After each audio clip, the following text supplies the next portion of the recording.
നീക്കവുമായി എത്തിയിരിക്കുകയാണ് IAS ഉദ്യോഗസ്ഥനായ N Prashant.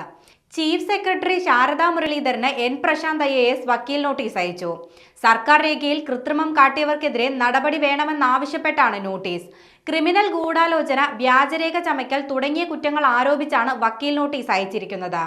Additional chief secretary A Jayathilak, K Gopalakrishnan എന്നീ ഉദ്യോഗസ്ഥർക്കും വക്കീൽ നോട്ടീസ് അയച്ചിട്ടുണ്ട്. നടപടിയെടുത്തില്ലെങ്കിൽ കോടതി മുഖാന്തരം ക്രിമിനൽ കേസ് ഫയൽ ചെയ്യുമെന്നും നോട്ടീസിൽ പറയുന്നു. സംസ്ഥാനത്ത് ആദ്യമായാണ് ചീഫ് സെക്രട്ടറിക്കെതിരെ IAS ഉദ്യോഗസ്ഥൻ വക്കീൽ നോട്ടീസ് അയക്കുന്നത്.